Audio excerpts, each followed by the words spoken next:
반갑습니다. 다음 수학에서 수학 가르치는 김정래라고 하고요. 큰일 났어요, 지금. 힘드시지 않으세요? 뭐 더 들으실 수 있나요? 네, 밖에서 기다리고 있는데, 왜 이렇게 안 끝나지? 질문이 많으셔서 좋은 것 같은데, 제가 오늘 전에 듣기로 오늘 설명회가 아니라 간담회라고 들었어요. 네, 간담회가 오늘 저도 강사면 간담회 여러 번 했지만, 갑자기 오늘 간담회가 뭘까 궁금한 거예요. 간담회가 뭔지 아세요? 그래서 제가 네이버에 검색을 해봤더니, 정답게 서로 이야기를 나눔이라고 적혀 있어요. 정답게 서로 이야기를 나누는 모임? 일단 정답 없으면 좋겠고요, 우리. 저를 째려보지 말아주셨으면 좋겠어요. 좀 그러니까 저를 처음 보셨으니까 조금 낯설 수는 있는데요. 아무렇게나 그냥 우리 매일 보던 사람처럼 궁금하신 거 오늘 다 해소하고 가시고, 그리고 일방적으로 설명은 안 할 거예요.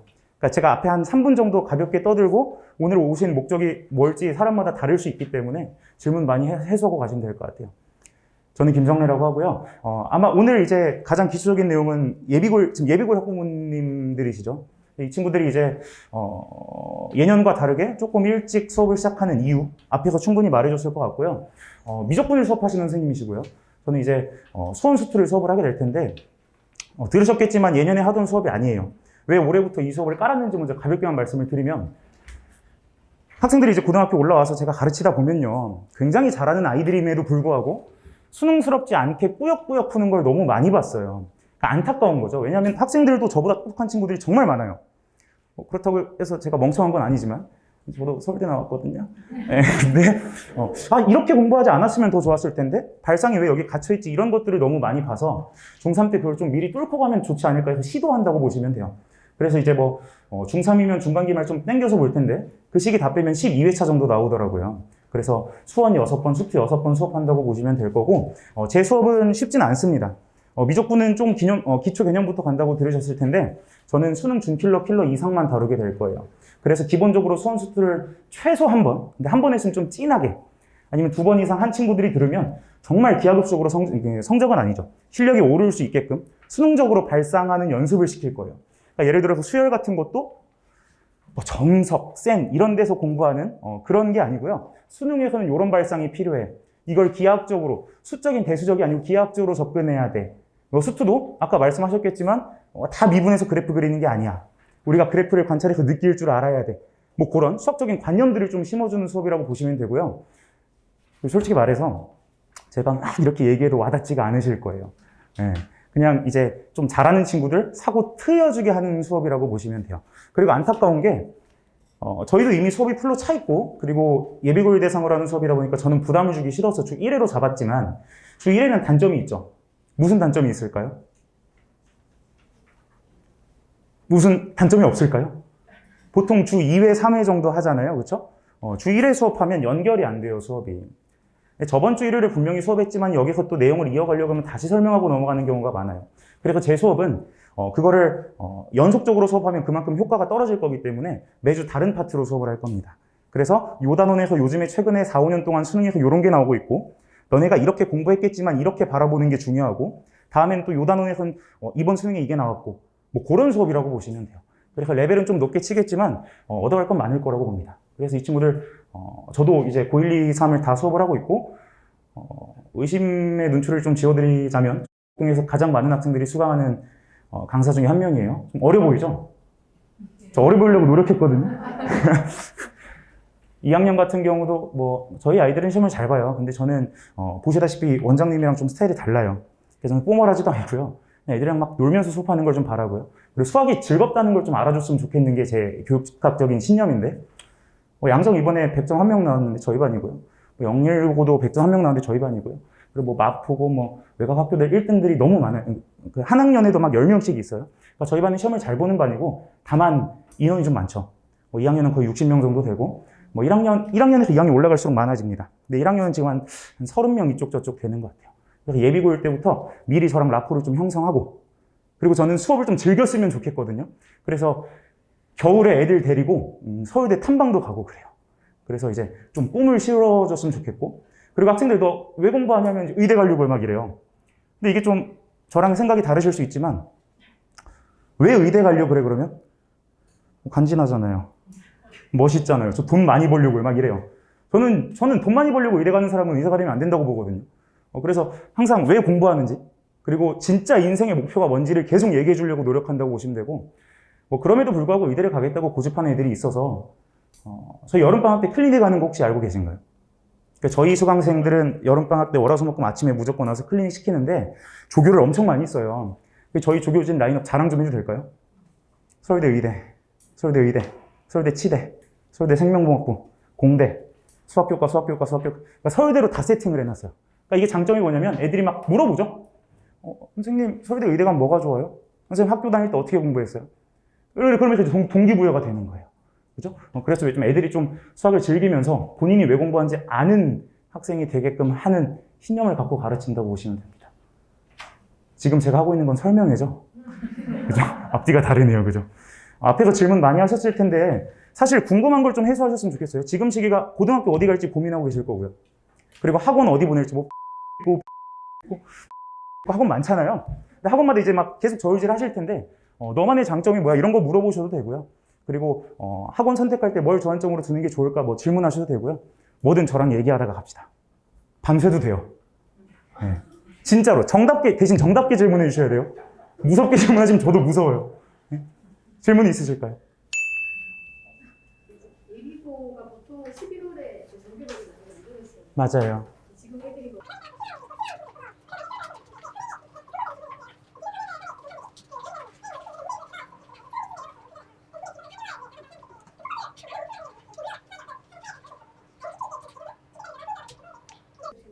질문을 제가 이해한 게 먼저 한 번 더 여쭤보세요. 지금 중3 이제 예비고를 개강을 보통 11월에 하니까 4개월 정도 남았는데 남은 기간 동안 어떤 식으로 공부하는 게 좋은지, 그러니까 문제를 많이 푸는 게 좋냐? 내신기 여기고 목동 보내고 내신기 수능 이런 걸 많이 풀어보는 게 네. 내신 기출을 많이 푸는 게 좋냐? 깊이는 개념은 물론 당연히 해야 되는 거죠. 네네네. 깊이들은 심화해서 이렇게 막 하는 게 많은데 어떤 게 더 제가 양해를 하나 부탁드리면 유튜브로 볼 때 목소리가 안 들려서 제가 일부러 리핏하는 거니까 오해하지 마시고요. 영상 보시는 분들 질문이 뭐였냐면요.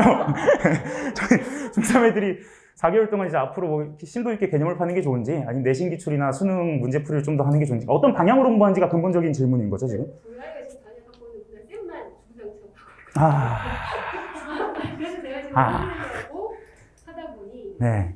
여러 가지 타입이 있는 것 같아요. 좀 학원마다 이제 물론 뭐 11월 되면 기출도 이런 걸 많이 내신 때문에 많이 풀겠죠. 일단 확실하게 말씀드리고 싶은 거는 내신 기출을 지금 반복할 필요가 전혀 없어요.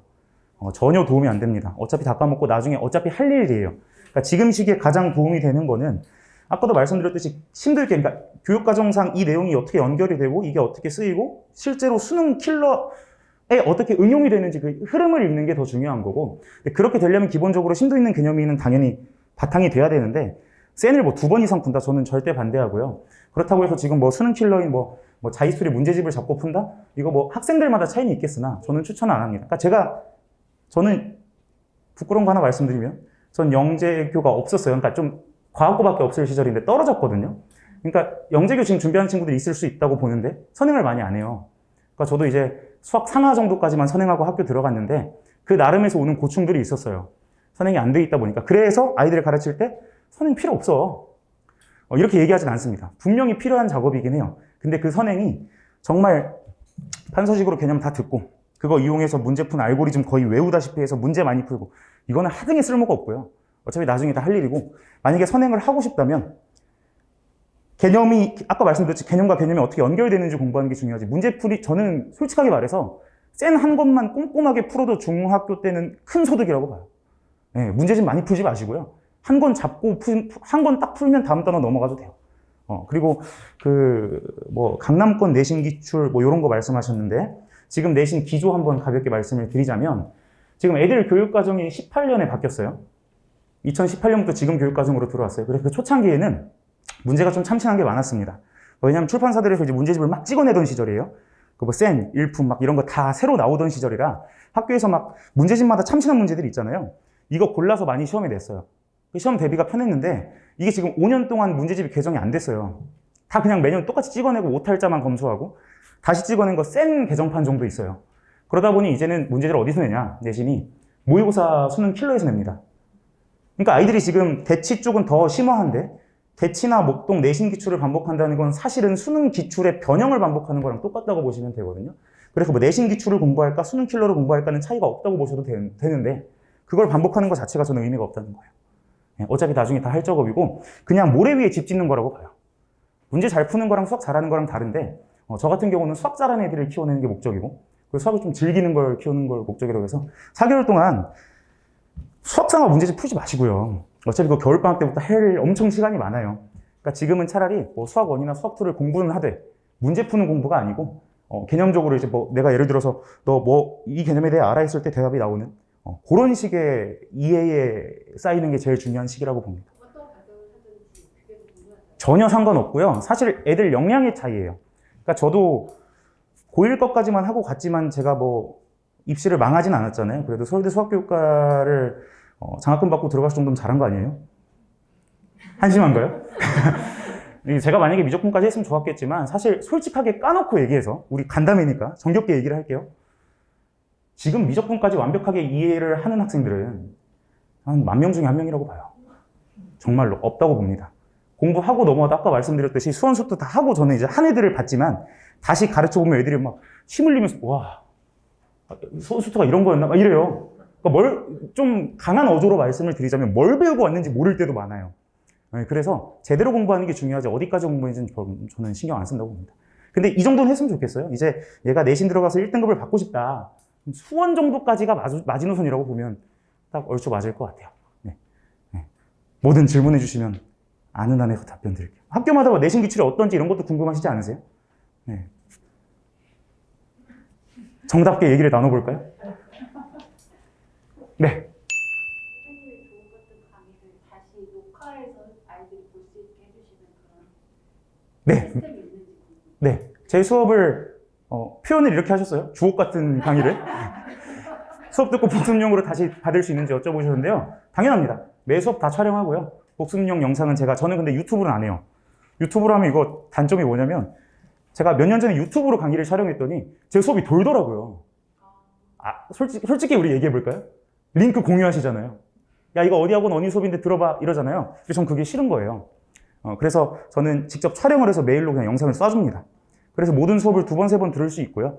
빠져도 영상으로 다시 들을 수 있고요. 그렇습니다. 네.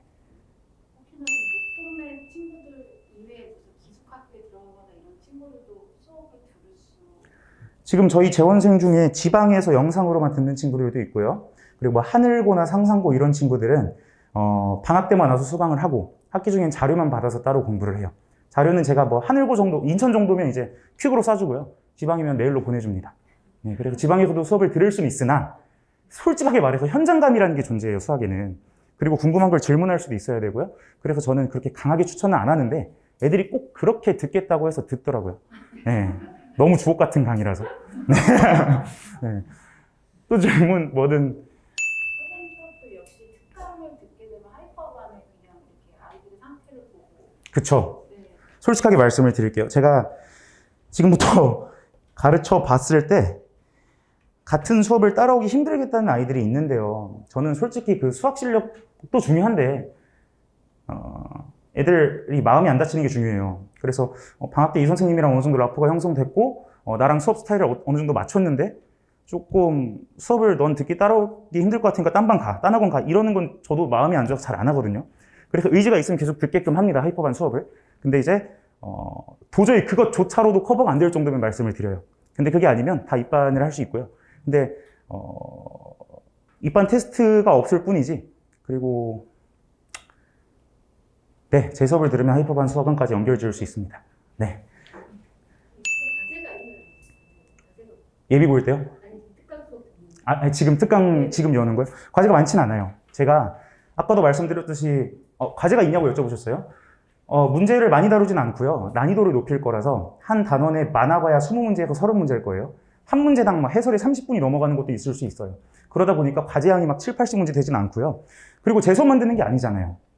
담임 학원이 있죠. 저는 이 시기에 이것도 제 개인적인 신념인데 좀 놀아야 되잖아요. 이제 내년부터 지옥이잖아요. 근데 지금부터 막 한 일주일에 과제 200문제씩 주고 막 뺑뺑이 돌리고 이러고 싶지가 않은 거예요.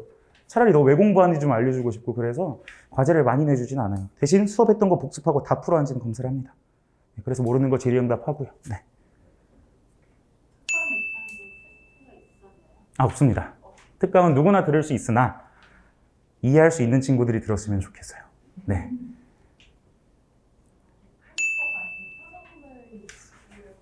목요일, 일요일 하시고 이부영 선생님은 요일이 어떻게 되시나요? 지금 하이퍼만 도관 중에 이부영 선생님 시간을 저한테 여쭤보셨는데 똑같을 거예요 아마 시간이. 네. 다른 선생님은 있으시고 이부영 선생님 잘 들어요. 네, 똑같을 거고요. 아니, 전혀요. 아니, 전혀요. 그러니까 이제 제가 정확하진 않습니다. 저희는 이제 서로 막 강의 시간표나 이런 걸 막 강의를 어떻게 하는지 알지는 모르기 때문에 당황을 좀 했는데. 근데 매년 시간이 달라요. 저는 이제 내년 아이들은 시간표가 목일은 아닐 겁니다. 저는 이제 매해마다 시간표가 정해져 있는데, 고3은 수요일, 토요일로 픽스고요. 그리고 고1, 2가 이제 매년 시간이 바뀌는데요. 내년 예비 고1은 아마 화토일 가능성이 높아요. 네, 화토일 가능성이 제일 높고요. 아직 결정은 안 됐다는 거는 기억해 주시면 될 것 같아요. 저희 애들 진짜 너무 예쁘고 너무 잘합니다. 기특해 죽겠어요. 요일이 같을 거고요. 네, 아마 일요일 타임이 다른가? 뭐 그럴 거예요. 제가 일요일이 오후고, 원장님은 이제 저녁이고, 이렇게 한 타임이 다를 겁니다. 네. 근데 내년에도 시간이 똑같을지는 저는 모르겠어요. 각자 정하기 때문에. 네. 이병 원장님 수업 물어봐 주세요. 제가 아는 한에서 설명드릴게요. 네. 여름방학 특강은 지금 7월 24일부터 12일 하는 거는 매주 일요일마다 맞습니다. 진행이 안 되는 거고. 네네. 생활별 하신다는 네, 맞아요. 그래서 여름방학 수업 회차나 이런 거에 대해서 여쭤보셨는데 12회고요. 6번은 수원, 6번은 수투일 거예요. 그리고 중간 기말 고사 제가 저는 이제 고등학생을 가르치다 보니까 기간을 잘 몰라요. 중3 때 또 시간이 좀 당겨지지 않나요? 입시 때문에? 그래서 그런 거를 대략적으로 뺐을 때 12회 나왔다는 건데, 그렇게 하면 아마 11월 중순 정도 될 거라고 보고 있습니다. 그러면 이제 그때부터 저는 그리고 다른 반이나 하이퍼 반이랑 다르게 개강을 좀 늦춰요. 이것도 개인적인 얘기인데, 제가 아까 과학고 떨어졌다고 얘기했잖아요. 근데 지금 과학고나 영재고 떨어진 애들이 개강 시기랑 엇갈려요. 과학고나 영재고 발표 시기가 12월 초나 뭐 이렇기 때문에. 근데 그 떨어진 애들이 들어갈 반이 없는 거예요. 그래서 저는 지금 이거 녹화는 안 되고 있죠. 그래? 강사로서 개강을 늦춘다는 건 진짜 치명적인 거거든요. 좋은 애들 다 뺏긴다는 거고, 나랑 케미가 맞을 친구들도 가능성을 다 배제하고 가겠다는 건데, 그냥 감수하고 12월 중순에 개강을 해요, 저는. 그래서 1월 말부터 12월 중순까지는 짧게 4회 정도 특강을 하고 나서 개강을 좀 늦춥니다. 그래서 이 특강이 끝나면 11월 중순일 텐데, 한 달 정도 텀이 있고, 정규 들어간다고 보시면 돼요. 전 12월 중순쯤에 그 아픔을 겪은 애들이랑 같이 갈 거예요. 제 과거기 때문에. 저 정말 힘들었거든요, 그때. 네, 당연히 붙을 줄 알았는데. 네. 또 궁금하신 거 뭐든 괜찮습니다. 그때 수업은 개강할 때는 어떤 수업이 진행되는지 여쭤보셨는데요. 저는 거기 이제 커리큘럼이 저편에 있겠으나 수원 수투, 그러니까 수투를 먼저 출발을 해요. 수투를 해서 이제 심화로 쭉 12월 중순부터요. 그래서 한 달 반 정도 심화로 쭉 빼면 1월 말이 되거든요. 그럼 2월 달부터는 수원이랑 미적분을 함께 수업을 하는데, 이것도 제가 사기꾼이 아니기 때문에 솔직하게 말씀을 드리면 수원 미적분 한 달 안에 절대 못 끝내요. 그래서 수원도 파트를 정해서 미적분이랑 연결되는 지점만 수업을 하고요. 그리고 미적분은 정말 쉽게 개념 한번 보고 학기 들어간다고 보시면 돼요. 그리고 미리 말씀드리면 1학년, 이제 예비 고1 겨울방학을 어떻게 보내야 될지 고민 많이 하실 텐데요. 수학생활을 반복할지 선행할지 많이 고민하실 거예요. 근데 이거는 정답이 없어요. 이 아이가 수학적인 역량이 정말 뛰어나면 수학상을 아예 안 봐도 돼요. 3월부터 해도 다 커버가 됩니다. 네, 근데 이제 조금 아까 말씀하셨듯이 일품, 블랙라벨 이런 걸 풀어봤더니 좀 어려워한다. 이러면 무턱대고 수원 미적분까지 빼는 게 아니고요. 수투까지 가는 게 아니고요. 수학상을 좀 더 반복하고 들어가면 돼요. 근데 이렇게 되면 2학년, 3학년 때 분명히 좀 힘들어 할 거예요. 네, 미리 안 돼 있습니다. 저는 겨울방학 때는 수상화는 안 해요. 네, 대신 과제 관리가 들어가는데 학생들 개인별로 과제 검사를 할 거예요. 근데 이제 수학상화 과제가 나가고 조교들이랑 질의응답하고 저희 엄청난 어벤져스 조교팀이랑. 과제의 난이도를 알수 있어요. 난이도는 저는 다 넣습니다. 정말 제가 이제 교재 만들 때 그 데이터베이스는 최근 5년 동안 대치 강남권이랑 목동 기출들을 베이스로 하는데요. 많이 나오는 문제들이 있겠죠. 그거는 쉽더라도 다 넣어놔요. 미리 대비되게끔 거기부터 킬러까지 다 넣어서 문제함은 좀 많습니다. 근데 이제 난이도가 어렵다 쉽다는 얘기는 못 할 것 같아요. 섞여 있어요. 네. 저기 수상화 특강으로 지금 표시가 되어 있는데 그거는 수업 선생님 수업하시는 거 아니었어요? 그 겨울방학에 수상화 특강하는 거는요, 필수 특강이 아닙니다. 그러니까 제가 아까 말씀드렸듯이 난 선행도 하고 싶은데 수학상화 약해. 그러면 듣게 하는 선택형 특강이고, 뭐 그럼에도 불구하고 거의 대부분의 학생들이 듣긴 들으나, 네, 수상화는 하기 싫으면 안 해도 돼요. 네, 저는 선택에 남겨놓습니다. 그래도 저희 아이들 시험 잘 봐요. 한가람 이번에 얘기 들으셨는지 모르겠지만 100점이 없어요. 한가람 시험 치고 되게 이례적인 거예요. 마지막에 이제 서술형 답안이 이제 이렇게 정정이 되면서 2점씩 다 깎였거든요. 그래서 98점이 전교 1등인데 3명이에요. 뭐 1명이 이부영 원장님 반에 있고 2명은 저희 반에 있어요. 뭐 요런 거예요. 네, 개념 내신 정도 뭐 공부하다 보면 점수 나옵니다. 네. 겨울방학 때는 특강은 수상화는 필수가 아니고 네, 네. 하지만 정규 시간 때는 수상소하는 수업은 하지 않고 문제로만 맞습니다. 그리고 제 수업을 들을 정도 레벨이 되는 친구들은 그때 수학상학 개념 공부할 필요는 없을 수준일 거예요. 아마. 중학교 때 2번 이상 했겠죠? 네, 그럴 겁니다. 네. 그쵸. 저는 학기 중에 이것도 강사나 학원별로 좀 다를 것 같은데 제가 다른 사정을 모르지만요. 저는 학기 중에 선행을 아예 안 해요. 내신에 올인합니다. 그냥 3월부터 방학 직전까지는 그냥 수학상만 한다고 보시면 돼요. 네, 그렇게 해서 다져야 사실 내신이 커버가 되고 아무리 천재들도 학기 중에 선행하는 건 저는 좀 위험하다고 봐요. 그러니까 고1인데 수학 1, 수학 2를 엄청나게 잘한다고 해도 수학상에서 한두 문제 실수 나와버리면 내신이 끝이잖아요. 그러니까 강서구 갈 게 아니라면 내신 챙기는 게 맞다고 봐요. 강서구는 이제 고2쯤 되면요. 한 반에 너 내신 수시 챙기는 애들 몇 명이냐 하면 2명, 3명 이렇게 다 정시로 돌아섭니다. 근데 그러나 아예 정시를 노리고 강서구로 가는 게 아니면 저는 학기 중에는 수학상 또는 수학하 그 학기에 맞는 것만 공부를 시킵니다. 네. 강서구도 재밌는데 이번에 딴 학원 다니다가 중간고사 때 어디 언급하면 안 되죠? 그 어느 학원 다니다가 뭐 100몇십 등을 했대요. 이번에 저희 반으로 넘어왔는데 이번에 전교 3등 했어요. 잘하죠. 예쁘지 않아요? 기특해 죽겠어요. 근데 그런 친구들이 있어요. 머리가 굉장히 기발한 친구들인데 옥죄면 옥죄일수록 공부가 안 되는 애들이 있거든요. 창의성이 발현이 안 돼요. 그러니까 이제 그거에 맞게 이제 클리닉이 들어가니까 이제 이번에 잘 봐줬고. 그러니까 뭐 강서라고 해서 내신 따기가 불가능하다 이런 것도 아니고요.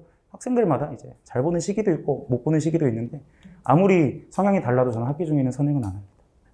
선생님은 정보로 말하면 이거는 다를 수 있겠는데 남녀 비율이 남학생들이 더 많이 저희 반 남녀 비율에 대해서 여쭤보셨는데 학년마다 좀 달라요. 고3은 남학생들이 압도적으로 많고요. 고2는 반반인 것 같아요. 고2는 그래도 한 30명, 30명씩 있는 것 같고 고1 같은 경우도 남학생이 좀 더 많은 것 같습니다. 네. 왜 그럴까요? 네, 학년마다 좀 다른 것 같고요. 이거는 좀 개인적인 견해인데 보통 오해하지 말고 들으세요. 보통 여학생들은 자기들 친구들 잘 안 데려와요. 나만 알고 싶은 강의 이러면서 소개시켜주면 얘도 성적 오를 것 같아요. 막 이러면서 안 데려옵니다. 네, 그래서 그 흐름이 있는데 약간 우악, 나 친구 많아. 이런 학생들이 있으면 여학생들이 좀 느는 것 같고요. 네, 남학생들은 지가 시험 잘 보든 못 보든 그냥 계속 데려와요. 야, 우리 수업 좋아. 와봐. 선생님 개지려. 막 이러면서 많이 데려요. 네, 남녀 비율은 아마 학년마다 좀 다릅니다. 네. 특강에 4시간 동안 선생님이 다 강의를 해주시나요? 네, 그렇죠. 수업은 저만 합니다. 클리닉으로 뒤로 빼거나 이런 시간 없이 선생님이 아니에요. 4시간을 네, 그 특강 4시간 수업 구성에 대해서 여쭤보셨는데, 수업을 다 제가 이제 정규랑 차이는 정규는 시험을 봐요. 이제 처음에 딱 학원에 오면 1시간 정도 시험 보고 해제하고 수업을 해서 솔직히 말하면 실제 수업 시간 2시간 반에서 3시간밖에 안 돼요. 근데 이제 특강 같은 경우는 전 시험을 안 볼 겁니다. 왜냐면 할 게 너무 많아요. 4시간에 그 시험으로 물론 선생님 저번 시간에 했던 거 애들이 이해했는지 어떻게 확인하실 거예요? 이러면 저는 할 말이 없어져요. 근데 그럼에도 불구하고 2시간 동안 뭐 한다는 데에서 내가 하고 싶은 얘기 다 하고 이게 불가능하다고 판단을 해서 4시간 풀로 수업을 하고요. 쉬는 시간은 보통 2번입니다. 네, 중간에 딱 2번 한 10분에서 15분 정도 쉬고 가요. 네. 수업에 맥시멈 인원이 정해져 있는 건 아니고 다 받으세요? 없고요. 20명 앞에 된다고. 그쵸. 근데 이제 그렇게 많게 되면 아마 그러니까 인원 제한이 없냐고 물어보셨는데 저는 인원 제한은 없습니다. 언제 고민되는지 이걸 거예요? 그럼 네가 관리를 어떻게 해? 이게 고민되지 않으세요? 60명, 60명을 어떻게 커버하니? 너는 강의만 하니? 이럴 거잖아요. 근데 이제 저희 아이들 그 수강평 있죠? 받으신 핸드아웃 중에 수강평이 있을 거예요. 관리 저 눈을 보세요. 엄청 꼼꼼해 보이지 않아요? 애들 못 빠져나갑니다. 그러니까 저는 이제 과제나 뭐든 애들 과제, 뭐 시험 점수 이런 걸 엑셀로 다 기록을 하고요. 그리고 집에 가기 전에 시험 기간에 한 명 한 명 다 상담을 해요. 상담하다 보면 새벽 2시 되거든요. 그래도 다 일일이 다 상담을 하고 시험 끝나도 다 상담하고 그리고 이제 과제나 이런 거 구멍 생기면 집에 안 보내고 근데 그건 있어요. 물리적으로 제가 질문을 다 받지는 못해요. 그래서 저희 조교진들이 있는 거고 그럼에도 불구하고 가끔 여학생 중에 이런 애들이 있어요. 저는 조교 선생님 싫어요. 전 직접 질문할래요. 이런 애들은 저랑 새벽에 이제 카톡으로 질문을 하죠. 그래서 제가 퇴근하면 카톡이 거의 매일 평균 2, 30개씩 쌓여 있어요. 질문이. 그거 이제 보고 다 일일이 답변해주고 카톡으로 답변 힘들면 전화하고 막 이래요. 네, 그래서 관리 면에서는 저는 자부합니다. 뭐 저보다 잘할 사람이 뭐 있긴 하겠죠. 네. 그죠? 네. 네. 어쨌든 요 특강 같은 경우는 다른 학원은 가는다는 전제에 선생님이 그렇게 숙제도 안 내주신다고 맞아요. 했는데 제가 아까 여쭤봤던 그 인터넷으로 녹화해 주시는 그런 것도 혹시 같이 아이들한테 제공이 되는 특강 제가 이해를 잘 못했습니다. 어떤 수업 영상을 말씀하실 거예요? 특강 녹화도 해주시는지. 당연하죠. 네. 제가 하는 모든 수업은 다 영상을 촬영하고요. 그리고 다 원하는 사람은 다 쏴줍니다. 그러면은 저희가 시험을 안 본 적이 있기 때문에 원투가 사실 선생님의 주옥 같은 강의를 저희가 결과를 사실 알 수가 없잖아요. 얘가 그쵸. 선생님을 받아들이고 있는데 그런 거에 대한 뭐 이렇게 문자라든지 그런 성적 피드백은 더 받을 수 있어요. 그쵸. 그러니까 이것도 제가 다 솔직하게 말씀드려야 되죠. 그러니까 수업이 잘 진행되고 있는지, 애가 잘 따라가고 있는지를 확인할 방법이 없느냐? 없습니다. 시험을 안 보면 없고요. 대신 아이들이요, 재밌는 게 학년이 올라갈수록 이제 부모님들이랑 대화를 잘 안 해요. 부모님들이 저한테 막 전화해서 이거 뭐 유튜브 좀 못 보게 해주세요. 막 이럽니다. 근데 예비고일까지는 엄마랑 이제 대화를 많이 해요. 그리고 오늘 수업이 어땠고, 자기가 어떻게 얼마나 알아들었고, 이거는 집에서 한번 확인을 해보셔도 되고, 이제 다만 이제 수업 끝날 때마다 제가 물어는 봅니다. 수업 얼마나 이해했니? 어느 정도 이해했니? 근데 그게 이제 점수로 눈에 보이진 않겠죠. 제가 시험을 안 보니까. 네, 그래서. 집에서 아시잖아요. 말 전혀 없이. 벌써요? 네. 벌써 집에서 얘기를 안 하나요? 학원에 문자나 이런 것들이 간절할 때가 있고. 네, 문자는 매 수업마다 무슨 수업을 했고, 어떤 시도를 했는지 가겠지만, 이제 뭐, 아이가 뭐 점수가 몇 점이다 이런 거는 시험을 안 보기 때문에 어쩔 수 없이 안 갑니다. 수술을 한 번 정도 했던 친구들이 듣는 게 가능한 어느 정도를 공부했어요? 네. 수투를 어느 정도, 수원 수투를 얼마나 공부해야 들을 수 있는 수업이냐고 여쭤보셨는데, 한번 겉핥기 하고 왔으면 이해가 안 될 거예요. 네. 그래도, 그 수원이나 수투에 나오는 기본적인 공식들은 다 알고 있고, 그 공식이 유도되는 과정 정도는 알고 있는 상태에서, 저는 그걸 심화해서 수능에서 어떻게 써먹는지를 알려주겠다는 거기 때문에, 뭐 한번 이런 거예요. 오늘 집에 와서 애들한테 물어보세요. 야, 너 등차수열 합공식 얘기해볼래? 3차함수 그래프 개형 몇 가지인지 기억나니? 뭐 이런 거 물어보세요. 가벼운 내용이 정말 쉬운 내용이거든요. 근데 대답이 안 나온다. 그러면 힘들 거예요. 네. 네. 그래서 기본적인 내용은 알고 있으면 더 시너지가 나는 수업입니다. 정말 재수없게 들릴 수 있지만 정말 얻을 거 많을 거예요. 정말 얻을 거 많을 거예요. 왜 웃으시죠? 저 상처받아요. 네. 문풀도 들어가지만 선생님이 기본적인 이제 아이들한테 알려주실 그냥 기본적인 것도 다 같이 강의를 해주시면서 강의 때 이제 문풀이랑 개념에 대한 걸 여쭤보셨는데, 비율은 단원마다 다르겠지만, 딱 수업이 시작되고 최소 15분에서 20분은 다 개념이에요. 이런 거 배우고 왔을 거야? 이런 거 기억나죠? 하고 리뷰는 해줍니다. 네. 그래서 머리가 엄청 좋으면 그냥 와서 15분 듣고 그때 공부해도 돼요. 근데 그런 친구들이 있어요. 지금 시기에 간혹 있습니다. 본인이 너무 수학을 잘해서 뭐 수원수투 미적분을 이미 수능 킬러를 풀고 있거나 뭐 뉴런이나 뭐 사이규칙처럼 엄청 어려운 드릴 뭐 이런 인강을 듣고 있는 친구들이 있어요. 그런 친구들은 초반 20분은 굉장히 지루하겠죠. 다 아는 내용이니까. 그래서 제가 개념 수업을 막 1시간씩 하진 않아요. 네. 그리고 개념 설명하고 문제 풀고 설명하고 문제 풀고 이런 스타일이라고 보시면 됩니다. 그때 문제 푸시는 그 문제 난이도가 사회규칙 이상인가요? 문제마다 제가 수업 시간에 다루는 문제 난이도에 대해서 질문을 하신 거죠. 문제마다 다릅니다. 거기보다 훨씬 어려운 킬러도 있을 거고요. 그걸 풀었으면 얼추 풀 수 있는 문제들도 있고요. 그러니까 4시간을 꽉꽉 킬러로 채우면 애들이 거품 물어요. 네, 그래서 난이도는 이제 이렇게 스펙트럼이 있을 텐데 어려운 건 훨씬 어렵고요. 쉬운 건 좀 쉬울 수 있죠. 근데 쉽더라도 저는 의미가 없는 문제는 안 넣어요. 네, 수능에서 또 나올 수 있고 요즘 이런 게 트렌드고 이런 거를 위주로 합니다. 그러니까 문제 난이도는 어려운 편에 속할 거예요. 그 정도 난이도. 네. 우리 아이들이 수학 좋아해야 될 텐데요, 그죠?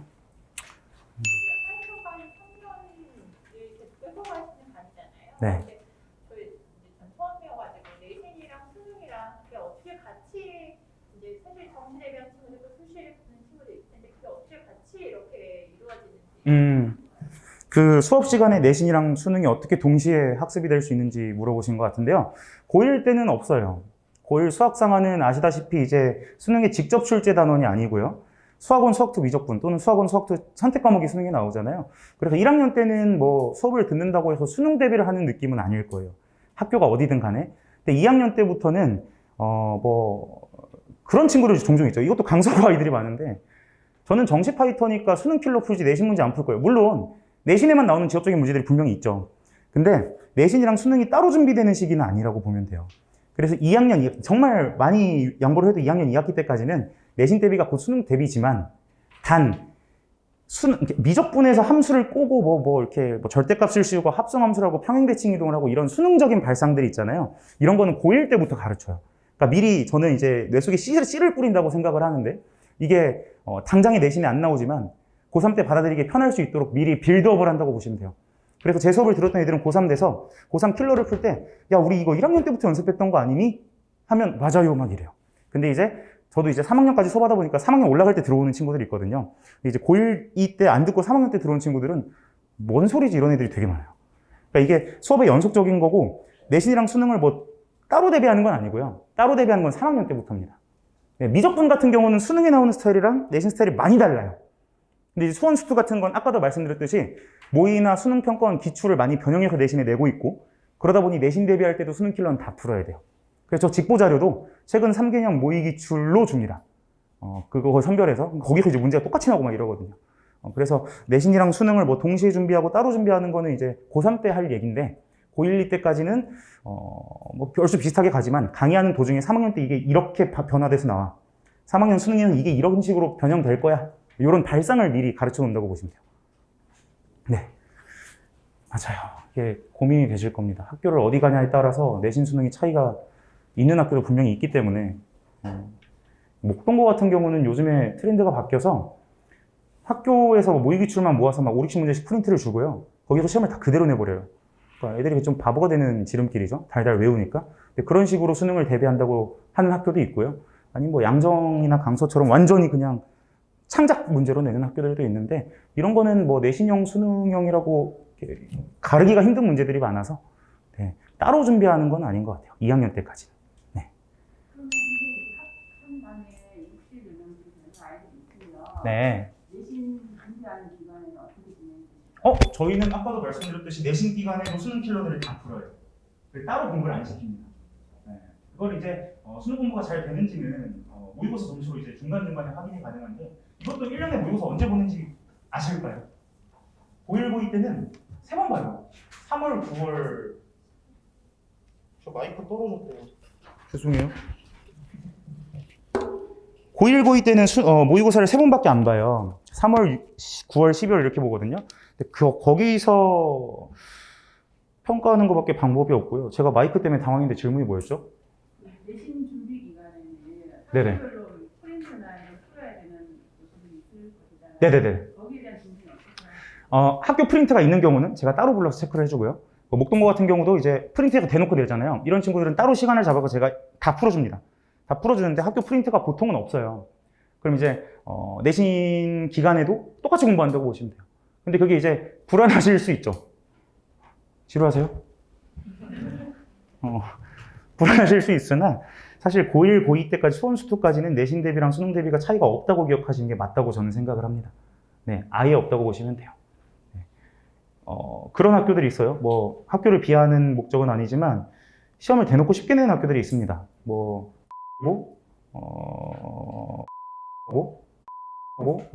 경봉이고는 좀 어려워졌고요. 그렇게 쉽게 내는 학교들은 그 학교 프린트나 센이나 마플 시너지만 달달달 볶아도 점수가 나와요. 근데 그런 친구들은 사실은 솔직하게 얘기하면 제 수업을 듣는 게 수능 대비 말고는 도움이 안 돼요. 내신할 때는 오히려 시간 낭비라고 느낄 수도 있는데 그럼 저는 과감하게 듣지 말라고 얘기합니다. 집에서 내신 대비 그냥 센 6번, 7번 풀고 시험장 들어가 이렇게 얘기를 하는데 그게 아닌 이상은 다 수업 듣는 게 다 도움이 될 거예요. 길게 봐고 3학년 때까지 봐야 되니까. 정신 나갈 것 같죠? 너무 힘들지 않으세요? 그래요?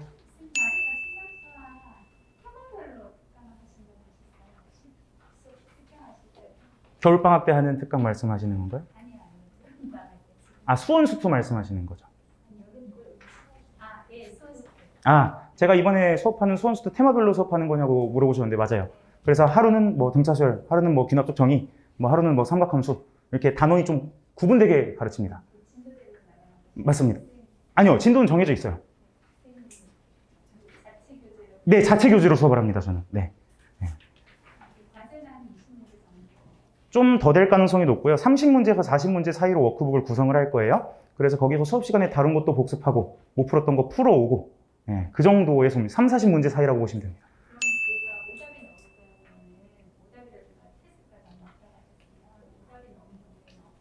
저한테 말하면 제가 조교를 붙여줘요. 저랑 시간이 되면 저한테 질문하면 되는데요. 아니면 조교를 1대1로 붙여줍니다. 그래서 이거는 양해를 좀 부탁드리고 싶은 건데요. 저는 방학 때는 애들 안 남겨요. 10시에 수업 끝나면 바로 귀가고요. 질문은 미리 오거나 다른 요일에 와야 돼요. 왜냐면 저희 아이들 매일 아침 9시부터 클리닉 한다고 했잖아요. 그리고 저도 방학 때 수업이 많아요. 그래서 저 애들 남기면 죽어요. 저도 살고 싶거든요. 그래가지고 10시에 바로 보내고 대신 아침에 깨 있을 때 와라. 그때 질문하자 이렇게 합니다. 남기진 않아요. 근데 학기 들어가면 집에 못 가요. 집에 못 갑니다. 네. 저랑 엄청 친해질 거예요. 밤새도록 맛있는 거 먹고 공부하고. 또 질문이 있으실까요? 그쵸. 막 집에 가고 싶은데 계속 질문 나오니까 눈치 보이죠? 중간에 가셔도 돼요. 전 여기서 어머님들이랑 놀다 갈게요. 네. 질문 뭐든 정답게 나누면 좋을 것 같은데. 이제 질문이 그럼 마지막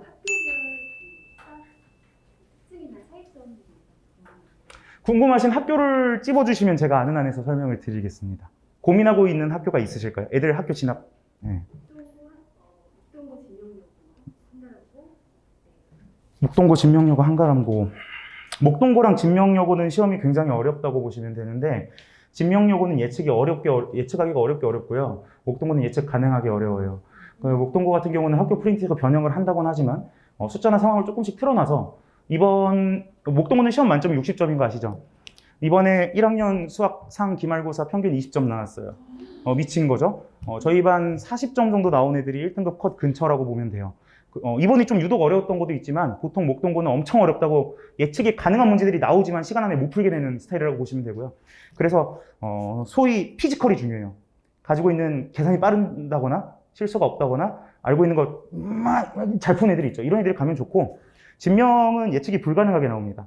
그러니까 모의기출 변형예수 킬러가 나오긴 하지만 진명도 1등급 컷이 보통 100점 만점에 80점 근처라고 보면 돼요. 그래서 막 3, 4개씩 틀려도 1등급이 나올 정도로 문제가 어려워요. 두 학교는 엄청 어렵고 한가람은 쉬워요. 한가람도 근데 매년 이제 편차가 있긴 하지만 한가람은 학교 분위기가 자유로운 건 아시죠? 저는 사실 한가람 같은 학교가 좋다고 보거든요. 근데 아이들이 굉장히 밝고 공부도 자유로운 분위기에서 하고 수업도 1시간에 75분인 거 아시죠? 75분에 한 타임을 수업을 해요. 애들이 무슨 얘기 하냐면 1시간 자고 일어나면 개운하대요. 그죠? 50분이면 잠깐 잔 것 같은데 75분이면 푹 자잖아요. 그러니까 한가람 애들은 좀 애들이 성향 자체도 밝고 시험 문제도 좀 쉬우나 다만 2학년 때는 가끔 어렵게 나와요. 한가람은 객관식 엄청 쉽고요. 서술형 뒷부분이 엄청 어려워요. 근데 그거는 교과서적인 이해가 돼 있으면 다 풀 수 있게 나와서 내신 대비에 용이한 건 사실 한가람이 좀 더 가깝다고 볼 수는 있어요. 변수가 적죠. 목동고 진명여고는 잘해도 변수가 좀 있어요. 가끔 못 볼 때가 있고. 그래서 만약에 무조건 수시로 보내야 되겠다. 그러면 저는 목동고나 진명여고는 그렇게 추천 안 합니다. 네. 그러나 아무래도 정시 성적은 목동고랑 저는 한가람고 안 보내요. 어려운 학교가 확실히 유리하죠. 애들이 어렵게 공부하는데 근데 이것도 목동고는 아까도 말씀드렸듯이 프린트에서 거짓 낸다고 했잖아요. 그러니까 이거는 수능 공부를 하는 느낌은 확실히 아니라서 목동고나 진명여고처럼 시험이 어렵다고 정시가 대비가 잘 되는 건 아니겠지만 공부하는 문제의 퀄리티 자체가 훨씬 높아요, 한가람고보다는. 그래서 길게 봤을 때 저는 그쪽 가는 게 좋다고 보고 근데 목동고는 이제 과목별로 시험 편차가 커서 애들 자퇴랑 전학 많이 나가는 거 아시죠? 애들이 좀 많이 빠지면 2학년 때부터는 이제 내신 따기가 좀 더 힘들어져요. 인원도 줄고. 그리고 이제 특히 뭐 과탐 투과목 같은 거는 1등급이 막 1명, 2명 이럴 때도 2명, 3명 이럴 때도 있어요. 근데 그러면 이제 내신 따기가 더 힘들어지겠죠. 내신 거의 포기하는 애들이 되게 많다고 보시면 돼요, 목동고는. 진명여고도 비슷하고. 그러니까 진명여고 지금 전교 1등도 저희 반에 있는데, 이번에 수학 1등급 나왔는데요. 그 친구가 이번에 진명여고 2학년은 100점이 한 명인데 90점대는 없었어요. 아예 없고 이제 2등부터가 80점대였거든요. 그 친구가 이제 80점대 중후반인가 맞았는데 안정적인 1등급 나왔다는 거 보면 그 정도 레벨로 시험이 나온다고 생각하시면 돼요. 3, 4개씩 틀려도 1등급 나옵니다, 진명여고. 네. 근데 문제가 어려워서 그런 건가요? 아니면 시간이 많이 필요해서 그런 건가요? 목동고는 시간이 많이 필요하고요. 진명여고는 난이도가 어려워요. 어려운데 제 수업으로 커버돼요. 애들이 시험 끝나고 와서 하는 얘기가 선생님 워크북에서 봤던 것들밖에 없던데요? 이래요. 그러니까 그런 친구들은 이제 워크북에서 봤던 거를 잘 풀어낼 수 있게만 공부를 하면 그러니까 착실하면 점수가 나오는 학교라고 보시면 돼요. 진명여고는. 근데 이제 내신 기간에 깊게 뭐 내신 기출을 분석을 안 했거나 이러면 엄청 어렵게 느끼겠죠. 5, 60점 나올 수도 있고 그래요. 그러면 강성호는 요즘 문제가 난이도가 엄청 조금은 낮아진 것 같다고 말씀하시죠? 네, 강서구 기출에 대해서 물어보셨는데 강서구는 70분에서 올해부터 60분으로 시간이 줄었어요. 그러면서 이제 난이도를 낮추려는 노력은 보였어요. 그래서 중간고사 때는 상대적으로 좀 쉬워졌는데 이번에 다시 회귀했어요. 기말고사 때 다시 어려워졌고 강서구는 이것도 제가 솔직하게 말씀드리면 공부를 아무리 시켜도 점수가 안 나올 애들은 안 나와요. 개인적인 역량이 훨씬 중요하고요. 공부를 안 하고 팽팽 놀아도 시험 잘 볼 애들은 잘 보게끔 문제가 나와요.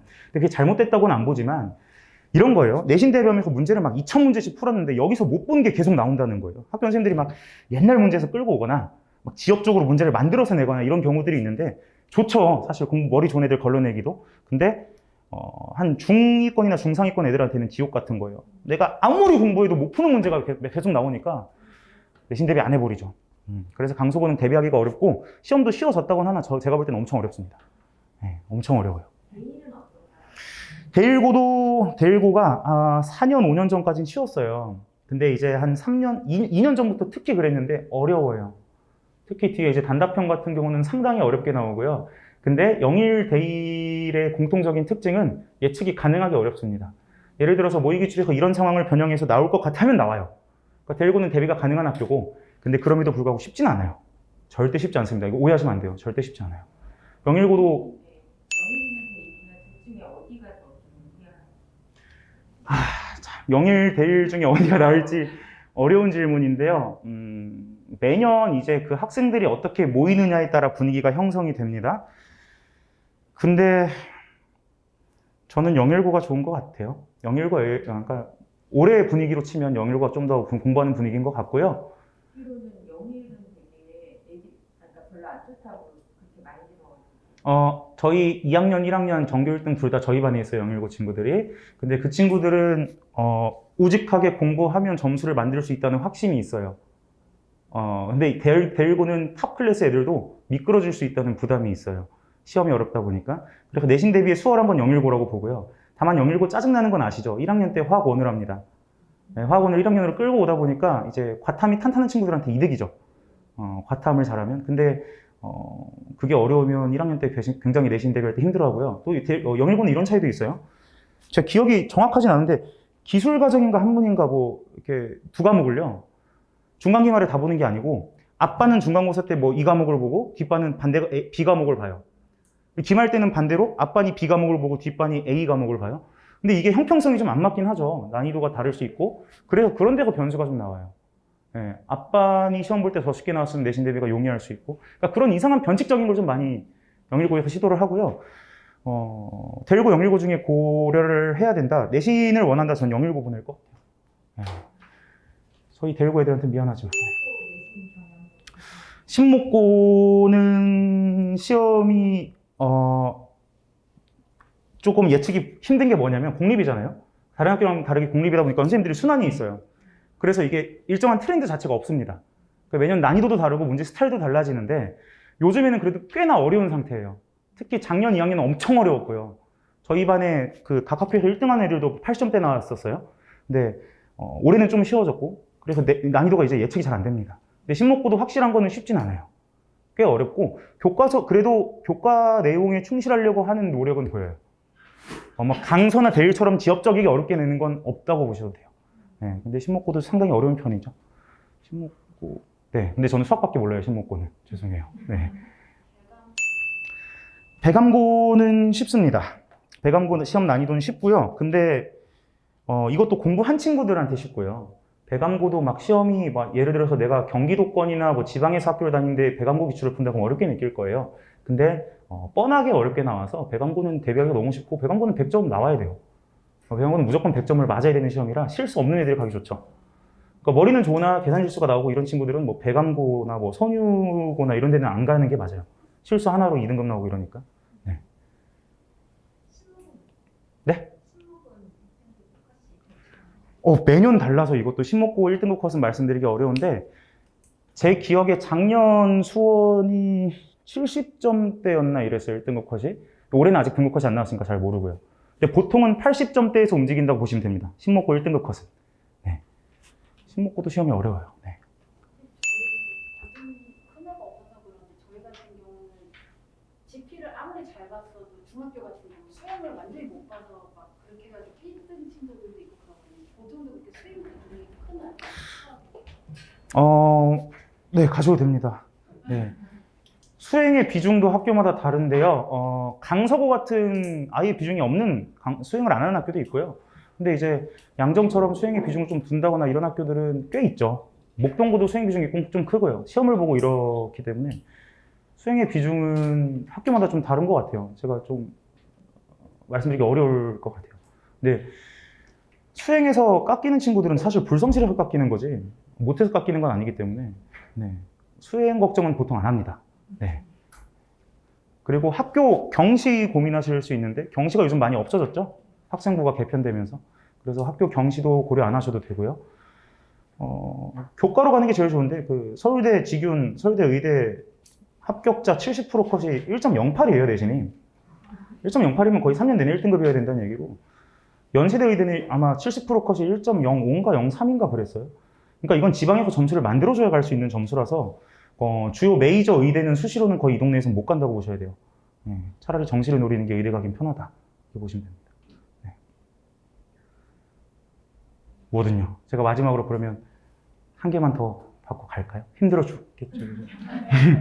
그러니까 좀 도움이 될까 했는데 도움이 됐을지 모르겠으나 마지막 네.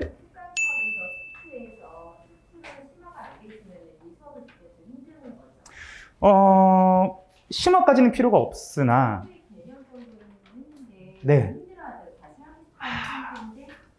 그러면 어려울 거예요. 네, 수투가 기본 개념이 다 잡혀 있어야 제 수업을 따라올 수 있을 거라서 근데 한 번 본 게 이제 어떻게 깊게 봤냐 그리고 어느 시기에 봤냐도 중요하거든요. 근데 만약에 지금 보고 있다 그러면 괜찮아요. 근데 뭐 저번 방학에 봤다거나 그리고 볼 때 뭐 RPM 같은 거로 공부를 했다거나 뭐 개념 원리 이런 걸로 공부를 했으면 따라오긴 좀 버거울 겁니다. 네, 근데 항상 전 얘기하지만 애가 수업이 좋다. 근데 네가 못 알아들어서 듣지 마라. 이러진 않을 거예요. 그러니까 멍하니 앉아있어도 얻어갈 건 분명히 있겠지만 아는 만큼 들리는 게 수학이라 저는 이렇게 시간 가성비가 좀 안 좋다고 봅니다. 네. 센 B를 80% 정도 완성했으면 지금 시기에 수학 엄청 잘하는 학생이에요.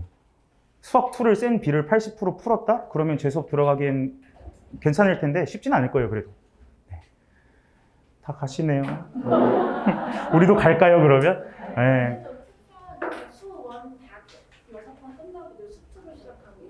맞아요. 아니요. 수원 다 하고 수투 들어갑니다. 네. 들어주셔서 감사드리고요. 제가 무슨 얘기 하려고 했었죠?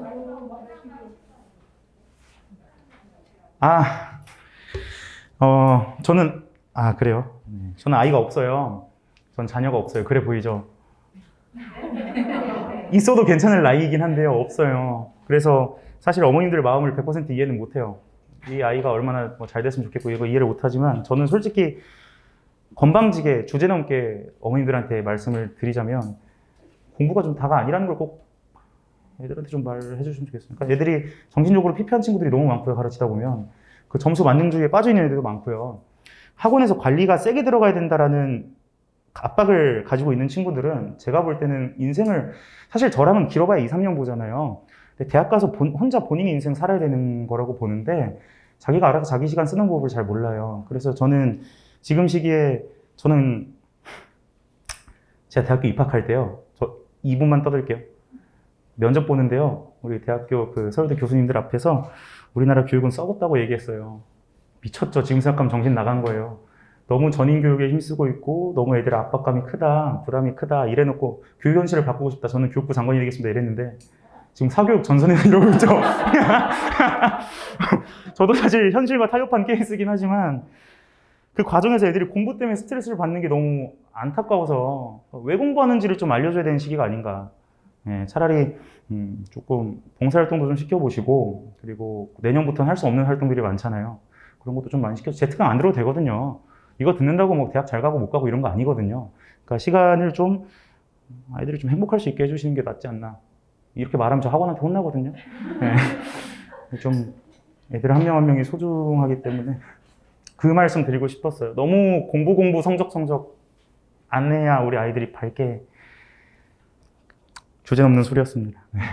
저는 김정래였고요. 궁금하신 거 데스크에 이제 연락 주시면 아마 친절하게 상담해 주실 겁니다. 감사합니다.